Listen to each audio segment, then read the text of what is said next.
네, 여러분 안녕하세요. 오늘은 직장인 여러분들을 위해 부업으로 낡은 단독주택 투자를 이야기해볼까 합니다. 최근 많은 회사에서 부업을 허용하고 있죠. 코로나19의 영향으로 기업들이 여러 위험에 대응하기 위해 인건비 부담을 줄이려는 의도도 있고, 반대로 직장인들은 인플레이션 때문에 월급만으로는 생활이 어렵고 노후에 대한 불안감 때문에 부업에 대한 관심이 높아지고 있습니다. 정부에서도 부업 가이드라인을 만들면서 기업들에게 부업을 권장하고 있고요. 하지만 부업 종류도 정말 다양하죠. 만약 여러분이 시간을 팔아서 돈을 버는 부업을 한다면 돈은 조금 더 벌 수 있겠지만 자유시간이 없어질 겁니다. 돈은 늘었지만 쓸 시간이 없다면 본말이 전도된 것이죠. 하지만 부동산 투자는 안정적인 수익과 함께 자유시간도 확보할 수 있습니다. 특히 낡은 단독주택 투자는 직장인 부업으로 아주 적합하다고 생각합니다. 제 여동생도 280만 엔, 우리 돈으로 약 2,500만 원 정도의 낡은 단독주택 투자로 부동산 투자를 시작했고, 현재 순자산 2억 엔, 우리 돈으로 약 18억 원이 넘는 자산가가 된 제 제자도 480만 엔, 우리 돈으로 약 4,300만 원 정도의 낡은 단독주택 투자로 시작했습니다. 그래서 오늘은 왜 직장인 부업으로 부동산 투자가 좋은지, 그리고 왜 낡은 단독주택 투자를 추천하는지 그 이유를 자세히 설명해 드리겠습니다. 이 영상을 끝까지 보시면 안정적인 부수입은 물론 자유시간까지 확보할 수 있을 겁니다. 자, 그럼 오늘 이야기할 4가지 주제를 살펴볼까요? 첫 번째는 부업으로 낡은 단독주택 투자가 최고인 이유, 두 번째는 초보자에게 아파트 투자는 왜 어려운지, 세 번째는 낡은 단독주택 투자를 추천하는 6가지 이유, 마지막으로 낡은 단독주택 투자의 위험 요소까지 자세하게 알아보겠습니다. 결론부터 말씀드리면 저는 직장인 부업으로 부동산 투자를 강력히 추천하고 그 중에서도 낡은 단독주택 투자는 초보자에게 정말 좋은 투자라고 생각합니다. 부업 종류는 정말 많지만 크게 2가지로 나눌 수 있습니다. 하나는 플로우형 부업, 다른 하나는 스톡형 부업입니다. 플로우형 부업은 글쓰기, 영상 편집, 배달 대행처럼 내가 일한 만큼만 돈을 버는 방식입니다. 물론 좋은 부업이지만 시간을 팔아서 돈을 버는 것이기 때문에 아무리 열심히 해도 자산으로 쌓이지 않습니다. 반면에 스톡형 부업은 내가 한 일이 자산이 되어서 계속해서 수익을 만들어내는 방식입니다.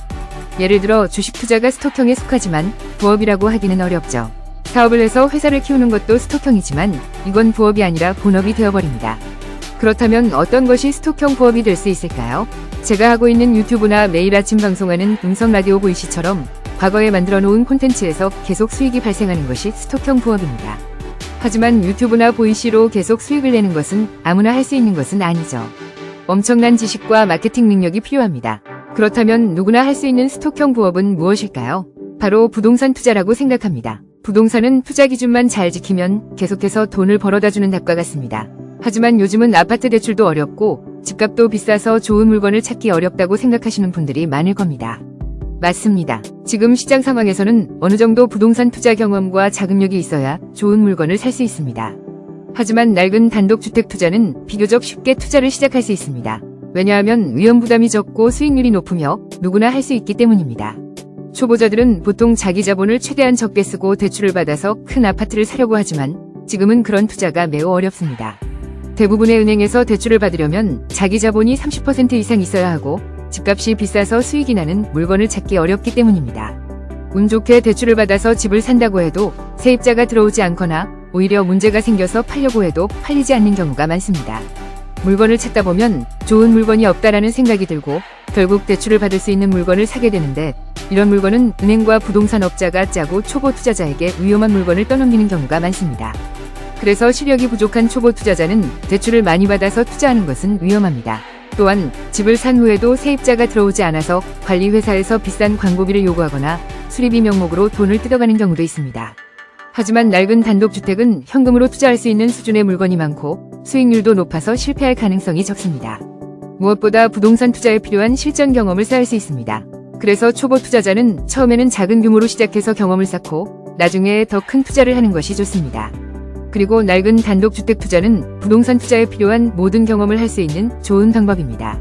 이제 제가 낡은 단독주택 투자를 추천하는 6가지 이유를 자세히 설명해 드리겠습니다. 첫째, 적은 돈으로 누구나 시작할 수 있습니다. 제 여동생도 280만 엔, 우리 돈으로 약 2,500만 원으로 수익률 28%인 낡은 단독주택으로 투자를 시작했고 제 제자인 타니모토 씨도 480만 엔, 우리 돈으로 약 4,300만 원으로 수익률 50%인 낡은 단독주택으로 시작해서 지금은 큰 자산가가 되었습니다. 몇백만 원 정도의 돈만 모으면 학력이나 직업에 상관없이 누구나 부동산 투자를 시작할 수 있다는 것이 낡은 단독주택 투자의 가장 큰 장점입니다. 둘째, 위험 부담이 적습니다. 낡은 단독주택은 건물 가치가 거의 없기 때문에 토지 가격으로 거래되는 경우가 많습니다. 그래서 토지 가격 이하로만 산다면 만약 임대 사업이 잘 안 되더라도 토지 가격으로 팔 수 있기 때문에 손해를 볼 가능성이 적습니다. 또한 수리해서 가치를 높여서 되팔아 이익을 남길 수도 있습니다. 셋째, 직접 수리, DIY를 배울 수 있습니다. 낡은 단독주택은 상태가 좋지 않기 때문에 임대하려면 수리가 필요합니다. 하지만 돈을 많이 들여서 수리한다고 해서 비싼 월세를 받을 수는 없습니다. 그래서 많은 투자자들이 직접 수리를 하게 됩니다. DIY를 하면서 철물점이나 인테리어 가게에 자주 가게 되고 수리재료 가격이나 수리하는데 얼마나 많은 시간과 노력이 필요한지도 알 수 있습니다.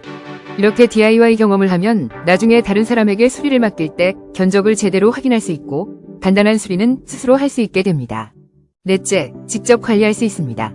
낡은 단독주택은 세입자가 한 가구밖에 없어서 아파트처럼 공용 부분을 청소할 필요도 없습니다.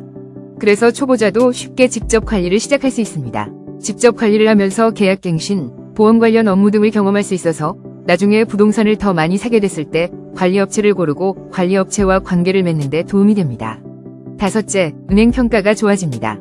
현금으로 투자하고 직접 수리하고 직접 관리하면서 꾸준히 수익을 내고 흑자 경영을 하는 것은 나중에 은행에서 대출받을 때 큰 도움이 됩니다. 은행 담당자라면 누가 더 대출해주고 싶을까요? 상장회사에 다니지만 새 아파트를 여러 채 사서 빚이 많은 사람일까요? 아니면 고졸이지만 수익률 20%가 넘는 낡은 단독주택을 여러 채 직접 관리하는 사람일까요? 당연히 후자겠죠. 아무리 좋은 직장을 다녀도 잘못된 투자를 하면 평가가 좋지 않지만 꾸준히 투자해서 경험을 쌓으면 은행에서 좋은 평가를 받을 수 있습니다. 여섯째, 세입자 거주 기간이 길어서 안정적인 월세 수익을 얻을 수 있습니다. 단독주택은 가족 단위로 이사 오는 경우가 많기 때문에 한 번 들어오면 원룸처럼 짧게 이사 나가지 않습니다. 그래서 안정적으로 월세 수익을 얻을 수 있습니다. 이렇게 부동산 투자는 시간 제약 없이 안정적인 수입을 얻을 수 있기 때문에 직장인 부업으로 아주 좋습니다. 마지막으로 낡은 단독주택 투자의 위험 요소를 살펴보겠습니다. 대출을 많이 받아서 투자하는 아파트 투자만큼 위험하지는 않지만 현금으로 사는 낡은 단독주택 투자도 위험 요소가 있습니다. 첫째, 내진성이 부족할 수 있습니다.